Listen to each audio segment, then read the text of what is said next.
Good morning, good afternoon, good evening. Today we are going to learn about sources of history. Hmm? This is 7th standards first lesson, sources of history. So let me begin this chapter. We studied ancient Indian history last year. Okay, we have studied ancient history. Ancient history means तर ancient history म्हणजे प्राचीन history आपण last year म्हणजे 6th स्टँडर्डमध्ये बघितली होती. This year we are going to study the medieval period of Indian history. आणि this year we are going to study medieval history. Medieval means medium of history. Broadly, the period from the 9th century CE till the end of the 18th century CE is considered to be the medieval period of Indian history. ह्यालाच काय म्हणतात की medieval history असं म्हणतात. In this lesson, we are going to study the sources of medieval history. आणि ह्या लेसनमध्ये आपण काय बघणार आहोत तर मेडिएवल हिस्ट्री म्हणजे काय हे थोडकं बघणार आहोत. त्याचबरोबर आपण सोर्सेस ऑफ हिस्ट्री हे बघणार आहोत. History gives us chronological, scientific and systematic account of past events. तर ही हिस्ट्री असते ही आपल्याला काय करत असते की पास्ट इव्हेंट असतात त्याच्याबद्दल आपल्याला सिक्वेन्समध्ये एका पाठोपाठ अशी काय देत असते की माहिती देत असते. म्हणजे कसं जर शिवाजी महाराजांची हिस्ट्री आपल्याला बघायची झाली तर आपण पहिल्यांदा काय बघतो तर शिवाजी महाराजांचा जन्म कुठे झाला, तो कुठे झाला, त्याच्यानंतर त्यांनी तोरणा किल्ला जिंकला, तो किती वर्षाचा असताना जिंकला, मग त्यांनी स्वराज्य स्थापन केलं, स्वराज्यानंतर सुराज्य स्थापन केलं आणि त्याच्यानंतर त्यांचा काळ होत होत गेला आणि त्यांचा मृत्यू झाला. असं आपण स्टेप बाय स्टेप बघतो. का पहिल्यांदा असं बघतो की शिवाजी महाराजांचा मृत्यू पहिल्यांदा झाला त्याच्यानंतर त्यांनी काय केले की स्वराज्याचे असं बघत नाही तर स्टेप बाय स्टेप बघत असतो आणि हेच आपल्याला हिस्ट्री शिकवत असते. 4 factors are very important from the viewpoint of history. They are individual, society, place and time. बघा तर 4 असे पार्ट आहेत. There are 4 points are important in history. तर ते कुठले कुठले इंडिव्हिज्युअल असेल, सोसायटी असेल, समाज असेल, प्लेस, टाईम, हे सगळं काय आहे की हिस्ट्रीसाठी खूप असं महत्त्वाचं असतं. History must be based on authentic evidence or proof. बघा history is depend on evidence and proof. When you write a history or make a history, evidence and proof are more important. These proofs are known as the sources of history. आणि त्याच प्रूफला आणि एव्हिडन्सला आपण काय म्हणत असतो की sources of history असं म्हणत असतो. सोर्स म्हणजे काय तर मूळ. हिस्ट्री कशामुळे तयार झाली, आपण हिस्ट्री लिहित असताना कशाचा वापर करत असतो हे आपण ह्या सोर्सेसमधून बघणार आहोत. Let us classify this sources of into material sources, written sources and oral sources to learn more about them. Let us also evaluate the sources of history. बघा आणि तिथं 3 प्रकारचे सोर्सेस आहेत. There are 3 types of sources. First, material sources, written and oral sources, and we are going to learn about these sources. We have to consider many factors related to the historical events that we want to study. There are so many parts, so many things, tools related to history. तिथं खूप असे part किंवा tools आहेत, खूप अशा वस्तू आहेत त्या काय आहेत की हिस्ट्रीशी संबंधित आहेत. It is necessary to support a study with historical sources. These sources have to be verified. We have to see whether they are authentic. It is necessary to use these sources judiciously and only after a critical analysis. When we make critical analysis खूप अशी study केली जाते, critical study केली जाते आणि त्याच्यावर अभ्यास केला जातो. तेव्हाच त्याचं काय होतं की हिस्ट्रीमध्ये रूपांतर केलं जातं. नाहीतर कुठली पण आपण हिस्ट्री लिहायची झाली आणि काय जरी लिहिलं तर त्याचा पहिल्यांदा त्यांनी स्वीकार करून घेत नाहीत. म्युझियममध्ये आपल्याला कुठली तरी वस्तू द्यायची असेल तर त्याच्यावर पहिल्यांदा सायंटिफिक स्टडी केली जाते आणि त्याच्यानंतरच ती गोष्ट, ती वस्तू या म्युझियममध्ये ठेवली जाते. ह्याच प्रकारे त्याची स्टडी वगैरे होते हे याच्यामध्ये सांगितलेलं आहे बघा. Fort have an important place among material sources. बघा, फोर्ट मीन्स किल्ला, गड असेल. This is most important in material sources. Some major types of forts are hill forts. बघा, हिल फोर्ट्स म्हणजे डोंगरावर असलेले फोर्ट असतील, फॉरेस्ट फोर्ट असतील, सी फोर्ट असतील and fort on the plain. बघा, खूप असे फोर्ट आपण बघितलेले आहेत. We have seen so many forts. Some of these hill forts, forest fort, sea fort बघा, आपण सिंधुदुर्गमध्ये गेल्यानंतर तो आपल्याला सी फोर्ट बघायला मिळतो. त्याच्यानंतर विजयदुर्ग असेल तो आपल्याला सी फोर्ट बघायला मिळतो. फोर्ट ऑन द प्लेन म्हणजे प्लेन जागेवरती, गावामध्ये कुठल्या तरी असेल असा पण फोर्ट आपण बघायला मिळतो आपल्याला. Monuments includes samadhis, graves, veergatha and building include places, ministerial mansions, queens quarters असेल, राणी वसा असेल and also houses of common people. बघा, मटेरियल म्हणजे काय? What is material? Material means tools, things. कुठलीही वस्तू असेल ती आपण मटेरियलमध्ये घेऊ शकतो. मग ते कुठलीही असेल, पण ती ॲन्शियंट म्हणजे प्राचीन हिस्ट्रीमधली पाहिजे तरच आपण त्याला हिस्ट्रीमध्ये घेऊ शकतो. नाही तर कुठली पण तुम्ही घेतला वस्तू तर ती हिस्ट्रीमध्ये नाही. मग हे समाधीज असतील, ग्रेव असतील, वीरगाथा असेल, क्वार्टर्स बिल्डिंग असेल आणि क्वीन्स क्वार्टर्स म्हटलेलं. बघा, क्वीन्स क्वार्टर्स म्हणजे काय तर पहिल्यांदा राजवाड्याच्या बाजूला किंवा राजवाड्यामध्येच राणीला राहण्यासाठी तिथं क्वीन क्वार्टर्स असायचे. ते पण कशामध्ये येतात? ह्या मटेरियल सोर्सेसमध्ये येतात. They all provide insights about that period. Looking at them, we come to know about the development of architecture. If you see it, जर आपण ते राजवाडे बघितले, प्लेसेस वगैरे, फोर्ट वगैरे बघितले तर त्यावेळेचं आपल्याला आर्किटेक्चर कसं होतं, बांधकाम कसं होतं, डेव्हलपमेंट त्याच्यामध्ये कसं झालं हे आपल्याला बघायला मिळेल. द इकॉनॉमिक कंडिशन, त्यावेळेचं इकॉनॉमिक कंडिशन कसं होतं, आर्थिक स्थिती कशी होती. द क्वालिटी ऑफ आर्ट, कलेचा भाग होता, कला कशी होती हे आपल्याला बघायला मिळतं. Style of the building, construction and people standard of living in that particular period. बघा, lifestyle, we can see lifestyle, आपल्याला लाईफस्टाईल त्यावेळची समजते. त्याचबरोबर स्टँडर्ड, माणसांचं स्टँडर्ड काय होतं, ते कसे राहत होते living in that particular period, आणि त्या पर्टिक्युलर पिरियडमध्ये माणसं कशी राहत होती हे आपल्याला बघायला मिळतं. हे काय झालं की मटेरियल सोर्सेस, हे काय झालं की मटेरियल सोर्सेस. त्याचबरोबर आणि खाली आहेत बघा, the coins made by different rulers using metals like gold, silver, copper are important sources of history. बघा, त्यावेळी they were making gold coin, silver coin, copper coin. आत्ताच्या सारखे त्यांच्याजवळ असे कॉईन नव्हते की कुठलेही कॉईन म्हणजे स्टीलचे किंवा कागदाच्या नोटा, असं काही नव्हतं त्यावेळी. असं काही नव्हतं, तर गोल्ड वापरत होते, कॉपर वापरत होते, कॉपर वापरत होते बघा इथं. त्याचबरोबर गोल्ड, सिल्वर, चांदी आणि कॉपर हे वापरत होतं. आणि याच्यापासून ते काय करत होते की आपलं आर्थिक जे ट्रान्झॅक्शन होतं, they were making their transaction, economical transaction अशा प्रकारे बनवत होते.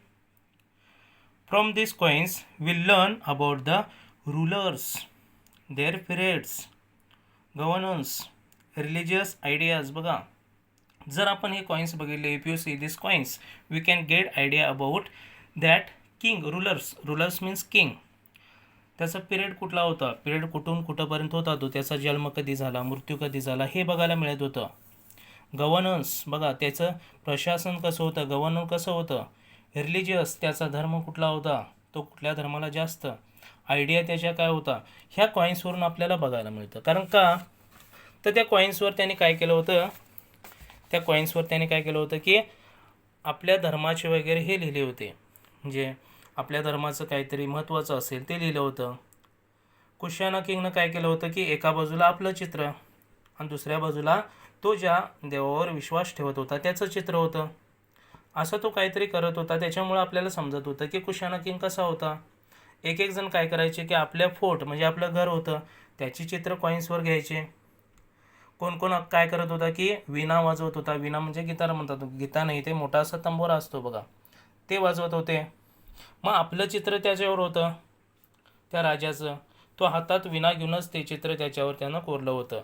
मग याच्यावरून आपल्याला काय समजत होतं की त्यावेळच्या ज्या राजाला सवयी होत्या, छंद होते, हे पण समजत होतं. आणि हे समजल्यानंतरच आपण कुठल्याही राजाविषयी काहीही लिहू शकतो बघा, त्याच्याविषयी लिहू शकतो. बघा इथं पर्सनल डिटेल्स, त्याची पर्सनल डिटेल्स राजाची आपल्याला त्याच्यावर दिसत होती etcetera. Similarly we also learn about the financial transaction and economic condition prevailing at that time. बघा त्यावेळचं फायनान्शियल ट्रान्झॅक्शन, व्यवहार कसे चालायचे हे सुद्धा आपल्याला त्या कॉईन्सवरून बघायला मिळतात. बघा प्रिव्हेलिंग दॅट टाईम, बघा त्यावेळचं ट्रान्झॅक्शन कसं होतं, आर्थिक स्थिती कशी होती, हे सगळं काही त्या कॉईन्सवरून आपल्याला समजायचं. We also see how far metallurgy had advance in that period. बघा त्यावेळी मेटॅक्लरी जी होते ती किती ॲडव्हान्स होते, त्यांचे व्यवहार कशाप्रकारे चांगले चालत होते हे पण आपल्याला बघायला मिळतं. From the images of Ram Sita on the coins of emperor Akbar or Shiva Parvati on the coins of Haider Ali we see the religious coordination of those days. बघा काही काही कॉईन्सवर राम सीतेचे पण काय होते की चित्र होते. एम्पेरर अकबरनं हे केलं होतं. शिवा पार्वती म्हणजे शिवाजी नाही तर शिवा पार्वती म्हणजे शंकर आणि Parvati on the coins of Haider Ali. बघा हैदर अलीनं तयार केली होती, त्याच्यावर आपल्याला शिवा पार्वतीची पण चित्र बघायला मिळतात. ह्याच्यावरून आपल्याला समजतं की जे राजे होते, जे रुलर्स होते, दे वर डिवोटेड विथ देअर डिवोटी. बघा ते त्यांच्या म्हणजे एक देव होता, त्यांचा जो देव होता त्याच्यावर ते काय करत होते की विश्वास ठेवत होते, हे आपल्याला बघायला मिळतं. भक्ती त्यावेळची कशी होती हे आपल्याला बघायला मिळतं. The Peshwas use the Arabic or Persian language on their coin. बघा पेशवाज होते ते काय करत होते, they were using Arabic or Persian language on their coins. बघा आता आपण जे कॉईन्स बघतो, त्या कॉईन्सवर इंग्लिश हिंदीमध्ये लिहिलेलं असतं. बघा इंडियन कॉईन्स असतात त्याच्यावरती इंग्लिश किंवा हिंदीमध्ये लिहिलेलं असतं. पण पहिल्यांदा तसं नव्हतं. ते अरेबिकमध्ये लिहित होते, पर्शियनमध्ये लिहित होते, खूप अशा लँग्वेज ते वापरत होते, हे त्याच्यावरून आपल्याला समजतं. Many inscription of the period of Chalukya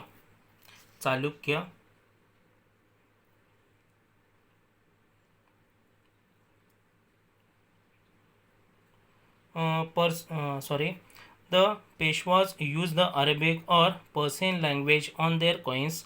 This throws light on the use of language in that period. बघा and we can get idea of their language. If you see these coins we can get idea of their language. बघा त्यांच्या लँग्वेजची आपल्याला idea सापडते. जर आपण ते coins घेतले तर आपल्याला त्यांची जी लँग्वेज होती ती आपल्याला त्याच्यावरून समजते. बघा नाहीतर आपण हिस्ट्री लिहित असताना कसं लिहिणार, पेशवा कुठले कॉईन्स तयार करत होते, कुठली लँग्वेज वापरत होते हे आपल्याला समजणार नाही. जर आपल्याला असा कुठला तरी प्रूफ सापडला, असे प्रूफ सापडले तरच आपण काय करू शकतो की त्याच्याविषयी हिस्ट्री लिहू शकतो. म्हणून ते तिन्ही पण जे सोर्सेस आहेत ते काय आहेत की खूप असे इम्पॉर्टंट आहेत.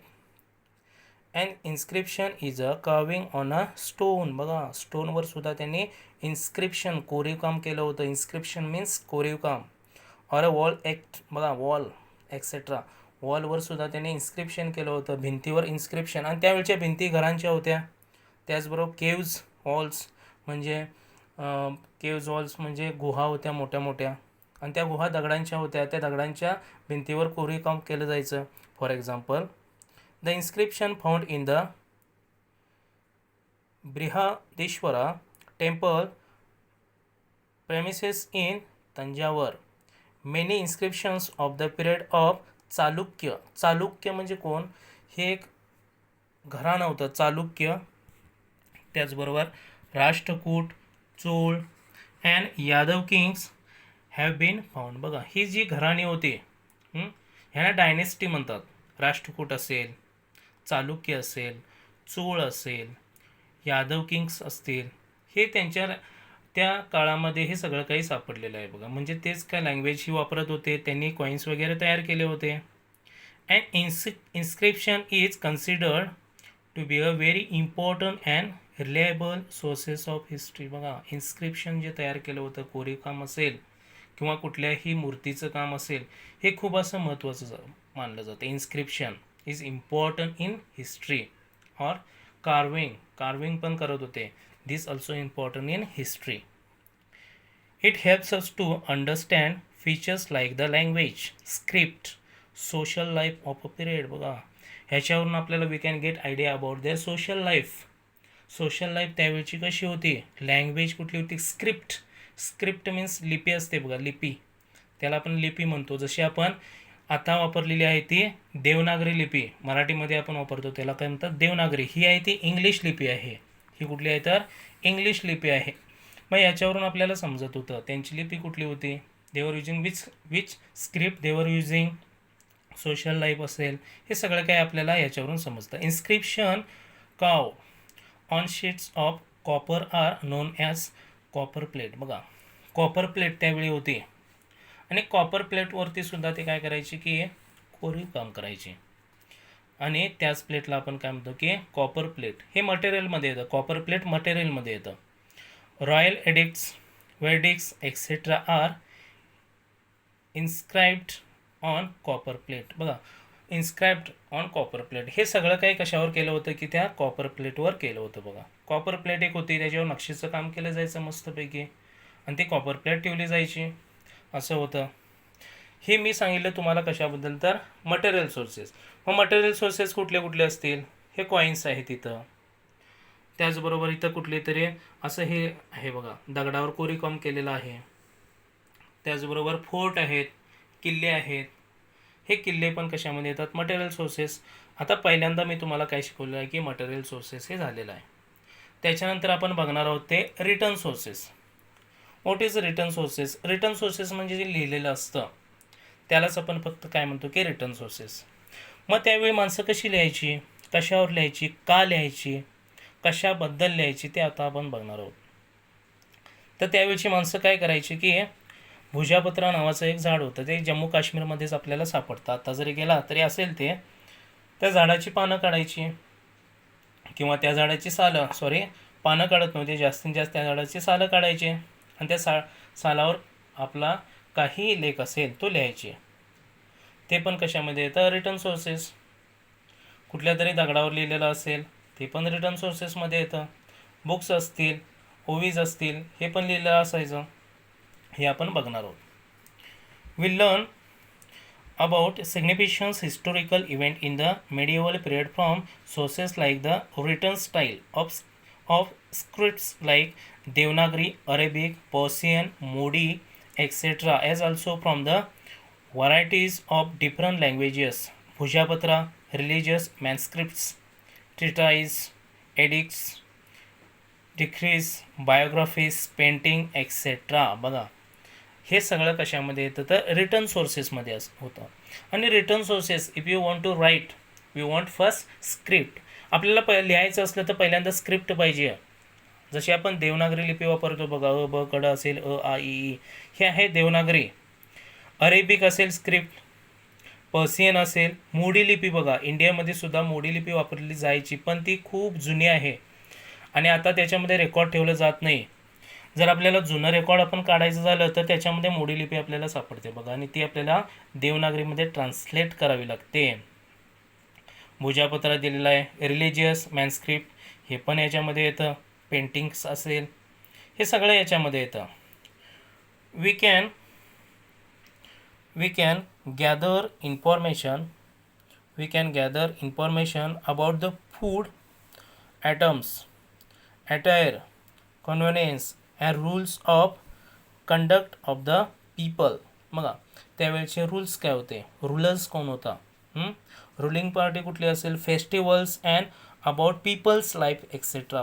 फेस्टिवल्स त्यावेळेचे सण कुठले केले जायचे, सण कुठले कुठले होते, हे सगळं काही आपल्याला त्या सोर्समधून बघायला मिळतं. ते सोर्स नसले तर आपल्याला हिस्ट्रीज तयार करता येत नाही. आपल्याला समजतच नाही आपण कुठून हिस्ट्री तयार करावी, कशी तयार करावी आपल्याला समजतच नाही बघा.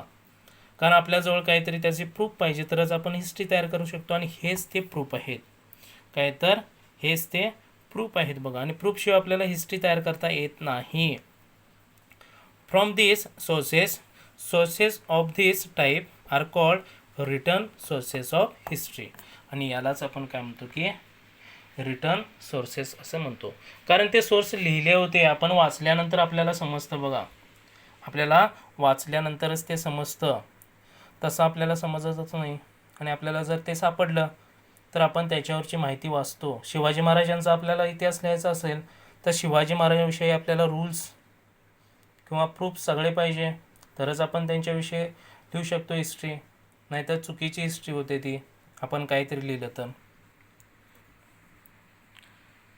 During this period travellers from other countries came to India. बघा ट्रॅव्हलर्स प्रवासी होते ते दुसऱ्या कंट्रीतून आपल्या देशामध्ये आले. They come from other countries. They have written travelogues or account of their travels. बघा they wrote about their travelling. ते प्रवास करत असताना त्यांना आपल्या देशामध्ये काय काय दिसलं असेल ते पण त्यांनी लिहिलं होतं. आपल्या देशामध्ये येऊन त्यांनी काय केलं की ट्रॅव्हलेज इथं येऊन त्यांनी लिखाण केलं असेल ते पण रिटर्न सोर्सेसमध्ये येतं. Some of them are Al Biruni, Ibn Battuta, Niccolo Manucci, Babur's biography, Shri Shiv Bharat or the Sanskrit biography of Shivaji Maharaj composed by the poet Paramananda, as well as various other biographies of different rulers and their correspondence help us to understand the policies and administrative system of the rulers and the diplomatic relation with others. बघा हे जे दुसऱ्या देशातून आपल्या देशामध्ये आले त्यांनी सुद्धा काय केलेलं आहे की बायोग्राफी असेल, आत्मचरित्र म्हणतात, शिवाजी महाराजांचं आत्मचरित्र लिहिलं. आणि बाकीच्यांचं असेल त्यांचं पण त्यांनी जे लिहिलं. आणि जे लिखाण आहे त्यालाच आपण काय म्हणतो की रिटर्न सोर्सेस. जे लिहिलं जात नाही त्याला आपण रिटर्न सोर्सेस म्हणू शकत नाही. कुणीतरी आपल्याला गोष्ट सांगितली तर त्याला आपण रिटर्न सोर्सेस म्हणायचं नाही. त्यानं जर ती वाचून आपल्याला गोष्ट सांगितली तरच आपण त्याला रिटर्न सोर्सेस म्हणू शकतो. तारीख और तारीख means the sequence of event. तारीख किंवा तारीख आपण डेट म्हणतो बघा त्याला. त्याच्यामध्ये सिक्वेन्स असते. पहिल्यांदा डे असतो, मंथ, त्याच्यानंतर इयर असतं. हे सिक्वेन्स केलेलं असतं. आपण जर कुठेतरी गेलो शाळेमध्ये आपल्याला आपलं रेकॉर्ड बघायचं असेल तर पहिल्यांदा ती काय विचारतं तुमची डेट ऑफ बर्थ सांगा. किंवा तुम्ही ही शाळा सोडून गेला त्याची तारीख सांगा. मग तुम्ही सांगता पहिल्यांदा दिवस सांगता, महिना सांगता आणि इयर सांगता. त्याच्यावरून ते तुमचं रेकॉर्ड बरोबर काढून देतात. त्यालाच तारीख म्हणतात. हेच ते सिक्वेन्स त्यावेळी त्यांनी तयार केलं होतं. तारीख रिटन बाय अल बिरुनी, जाउद्दीन बाराणी, मौलाना अहमद, या बिन अहमद, मिर्झा हैदर, भीमसेन सक्सेना एक्सेट्रा अवेलेबल. बघा यांनी ही तारीख तयार केली होती. सिक्वेन्स ऑफ इव्हेंट आपल्याला कुठलेही सिक्वेन्स बघायचे असतील, इव्हेंट बघायचे असतील, पाठीमागं झालेले असतील ते बघायचे असतील तर याचा वापर केला जातो बघा. Bakhar is a type of chronological that originated in Maharashtra. बखर आपण महाराष्ट्रामध्येच बघू. बखर नाही, बखर. बखर हे कसे असते की थोडंसं त्याच्यामध्ये लिहिलेलं असतं. कुणाचं आत्मचरित्र असेल, थोडासा इव्हेंट असेल, असे पण इव्हेंट हे रिटर्न सोर्सेसमध्ये आले बघा. Chronicles helps in understanding aspects like the contemporary political, happening, linguistic transaction, culture life, social condition, etc. Many of the chronicles in Marathi were written many years after the event had occurred. बघा मराठीमध्ये सुद्धा आपल्याला ती बखर बघायला मिळतात. As a result, they are seen to rely on heuristics. Some of these chronicles are महिकावतीची बखर, सभासद बखर, चिटणीसांची बखर, भाऊसाहेबांची बखर, etc. The work of contemporary Western historians like Robert M.C. Sprengel and Grant Duff are also important. बघा जसं आपल्या भारतामध्ये इंडियामध्ये बखरी लिहिलेल्या आहेत महाराष्ट्रामध्ये, तसेच जे बाहेरचे अदर कंट्रीचे जे माणसं होते त्यांनी सुद्धा बखरी चांगल्या प्रकारे लिहिलेल्या आहेत. त्याच्यामध्ये कोण तर रॉबर्ट असेल, M.C. स्प्रेंगल अँड ग्रांट डफ यांनी सुद्धा काय केलेले आहेत की बखर्स तयार केलेले आहेत. आणि ह्या बखर्स कशामध्ये येतात तर रिटर्न सोर्सेसमध्ये येतात. कशामध्ये येतात? रिटर्न सोर्सेसमध्ये येतात. तर आता आपण 2 सोर्सेस बघितले आणि तिसरा लास्टचे सोर्सेस आहे तो oral sources. We understand various aspect of folks life through folk literature traditionally pass on from generation to generation. बघा लिहिलेलं नसतं पण जनरेशन टू जनरेशन एखादी गोष्ट चालूच असते. बघा ती कशी चालू असते? कुणीतरी आपल्याला गोष्ट सांगितलेली असते, दंतकथा कुणीतरी सांगितलेली असते आणि आपण तीच दंतकथा दुसऱ्याला सांगतो, कुठं न लिहिता कुठं न बघता ती तशीच गोष्ट ट्रान्सफर करत असतो. बघा हे कशामध्ये येतं तर ओरलमध्ये. For example some examples are ovis songs, folk songs, powadas असेल, फ्लॉक टेल्स असेल, लेजंड असेल, दंतकथा and myths. Such type of sources are called oral sources of history. आणि यांनाच काय म्हणतात की ओरल सोर्सेस ऑफ हिस्ट्री असं म्हणतात. कुणी आपल्याला ते सांगितलेलं नसतं, फक्त आपण काय करत असतो की कुणीतरी लिहिलेलं नसतं, फक्त सांगितलेलं असतं आणि तसंच ते ट्रान्सफर आपण करत असतो. बघा history is written with the help of the 3 types of sources mention above. बघा वरती जे दिलेले आहेत सोर्सेस त्याच्यावरूनच त्यांचं सहाय्य घेऊनच काय केलं आहे की हिस्ट्री लिहिलेली आहे. Even after it has been written down, research on it goes on continuously. New sources and information come to light through this research. Then history has to be rewritten accordingly. We can see that our history books and those of our parents and grandparents differ to a certain extent. बघा हे सगळं काही लिहिलेलं आहे हे काय आहे की ह्या हिस्ट्रीवरूनच लिहिलेलं आहे. त्यांना हिस्ट्रीबद्दल सापडलं, हिस्ट्रीचे प्रूफ सापडले, एव्हिडन्स सापडले आणि याच्यावरूनच काय केलेलं आहे की हे जे बुक्स आहे तुमचं हे जे बुक्स आहे हे बुक्स त्याच्यावरूनच त्यांनी लिहिलेलं आहे. शिवाजी महाराजांची हिस्ट्री असेल, हे किल्ले असेल, लाल किल्ला असेल दिल्लीचा, शिवाजी महाराजांनी काय काय केलं असेल, हे कशावरून त्यांना प्रूफ सापडले तेव्हाच त्यांनी काय केलेलं आहे की हे सगळं काही लिहिलेलं आहे. आता एवढं तुम्हाला झालेलं आहे 3 मुद्दे. आता शेवटचं आहे ते बघा इथं evaluating the sources of history. Evaluating means मूल्यमापन त्यांचं केलं पाहिजे, स्टडी केली पाहिजे. It is necessary to take certain precautions before using this sources of history. Precaution खबरदारी आपण घेतली पाहिजे. आपल्याला हे सोर्सेस यूज करायचे आहेत, आपल्याला हिस्ट्रीमध्ये त्यांना वापर करायचा आहे, पण त्याच्या आधी आपल्याला खबरदारी घ्यायची आहे. We have to examine their authenticity and see which are genuine and which are fake. बघा खरे कुठले आहेत सोर्सेस आणि खोटे कुठले आहेत यांचा आधी आपण अभ्यास केला पाहिजे. नाही तर कोणतरी तुम्हाला खोटं सांगेल आणि तसंच जर तुम्ही हिस्ट्रीमध्ये लिहिला तर हिस्ट्रीचं सगळं काही चुकीचं आहे, त्याला हिस्ट्री म्हणता येत नाही. Their quality can be determined with the help of internal standard. We also have to study the integrity of the writers, their personal interests, the period in which they lived and the political pressure on time. बघा त्यावेळेचा political pressure त्यांच्यावर कसा होता, ते कशाला राहत होते, how दे वर living, हे सगळं काही आपण बघितलं पाहिजे, तरच आपण हिस्ट्रीला सुरुवात केली पाहिजे. नाही तर प्रूफ असतील कुणीतरी तुम्हाला आणून दिले तर त्याचा अभ्यास न करता केलं तर चुकीची हिस्ट्री ठरेल.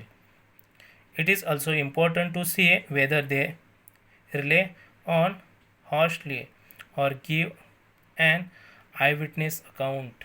आय विटनेस अकाउंट आपण बघूनच त्याचा विचार केला पाहिजे. We need to consider the exaggeration, metaphors and other literary devices they use. बघा आपण सगळं काही त्याच्यामध्ये काय काय यूज करायला पाहिजे. मेटाफोर असेल, पार्ट ऑफ स्पीच बरोबर आहे का त्याच्यामध्ये, फिगर ऑफ स्पीच बघितलं पाहिजे, मेटाफोर वगैरे, लँग्वेज त्याची कशी असली पाहिजे, एकदम चांगली असली पाहिजे, हे बघितलं पाहिजे त्याच्यामध्ये आपण. Their information has to be verified with the help of other contemporary sources. बघा दुसरे सोर्स आणि ते सोर्सेस यांचा अभ्यास केला पाहिजे. आपण ज्या सोर्साविषयी विचार करणार ते सोर्स दुसऱ्या सोर्सशी संबंधित आहेत का, रिलेटेड आहेत का, याचा विचार केला पाहिजे आपण. The information may be one sided, contradictory और exaggerated. It has to be seen in a proper perspective. The sources have to be subjected to a critical analysis.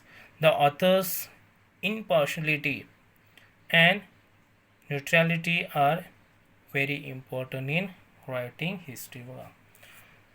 जर रायटरनं पार्शलिटी केली, एकाच बाजूचं कुणाचं तरी ऐकून त्याच्या बाजूनच, जसे आपण पिक्चर बघतो बघा, हिंदी पिक्चर, फक्त हिरोचाच त्याच्यामध्ये विजय होतो, दुश्मन मरून जातात बघा, तसं जर कोणीतरी हिस्ट्री लिहिलेली असेल एकाच बाजूचा विचार करून तर ती चुकीची ठरते. तर आज मी तुम्हाला sources of history, sources of history हा तुमचा जो लेसन आहे 7चा तो तुम्हाला शिकवलेला आहे. तर चांगल्या प्रकारे ऐकून घेतल्याबद्दल धन्यवाद. थँक्यू.